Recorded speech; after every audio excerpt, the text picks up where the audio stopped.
Pinapurihan at kinilala ni Pangulong Ferdinand R. Marcos Jr. ang mga atletang Pinoy na nagpakita ng husay at determinasyon sa 33rd SEA Games. Kasabay nitong muling pagtitiyak ng pamahalaan sa pagpapalakas ng sports development at patuloy na suporta sa manlalarong Pinoy.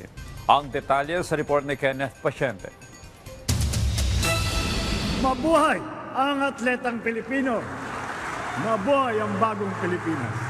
Taas noong ipinagmalaki ni Pangulong Ferdinand R. Marcos Jr. ang mga atletang Pilipino na nagpakita ng husay sa katatapos lamang na 33rd SEA Games sa Thailand. Sa homecoming celebration ng mga atleta, kinilala ng Pangulo ang mga pagsisikap ng mga manlalaro at ipinunto kung ano ang posibleng makamit kapag isinama ang disiplina at commitment sa passion.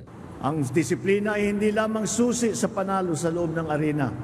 Ito ay umuhubog sa ating pagkatao. Ang mamuhay ng may layunin, magsikap ng may kahulugan, at mangarap ng mga malinaw na direksyon. At sa tuwing pinipili natin kumilos ng may disiplina, sama-sama natin binubuo ang isang bansa na hindi sumusuko. Isang bansa patuloy na umaangat, nagpupunyagi at umuunlad. At para bigyang pugay ang mga manlalaro, nagbigay ng insentibo ang Pangulo para sa mga nakasungkit ng medalya. Para sa gold medalists, magbibigay ang OP ng 300,000 pesos, 150,000 pesos naman para sa silver medalists at 60,000 pesos sa bronze medalists. Alinsunod sa Republic Act No. 10699 o ang National Athletes and Coaches Benefits and Incentives Act. Ganitong halaga rin ang matatanggap ng mga medalists mula sa Philippine Sports Commission sa tulong ng PAGCOR. Batid natin walang katumbas na halaga ang inyong sakripisyo.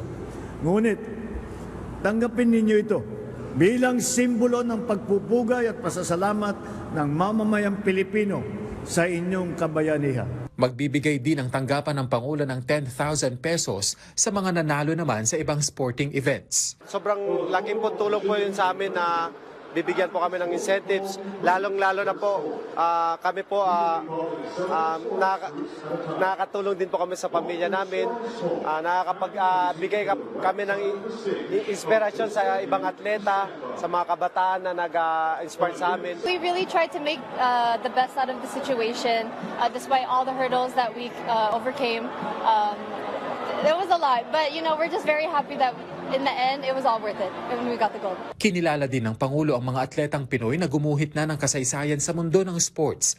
Gaya ni Alex Ayala na nakasungkit ng ginto sa women's singles tennis, na kauna-unahang Pilipinang nakakuha nito sa nakalipas na 26 na taon. Gayon din si pole vaulter EJ Obiana na gintong medalya rin ang nasungkit sa ika-4 na pagkakataong pagsali sa SEA Games. Pinuri rin ng Pangulo ang Philippine Women's National Football Team na nag-uwi ng kauna-unahang gintong medalya patapos maisama ang women's football sa SEA Games sa unang pagkakataon. Kasabay nito, tiniyak ng Pangulo ang pagpapatibay pa ng sports development sa bansa at walang patid na pagsuporta sa Filipino athletes. Pinapalawak natin ang grassroots and youth sport program. Dinadagdagan natin ang mga kinakailangang pasilidad at mas pinapalakas pa natin ang suporta sa mga atletang lumalahok sa pandaigdigang entablado. Ginagawa natin ang lahat ng ito upang hubugin ang mga susunod na henerasyon na atletang Pilipino.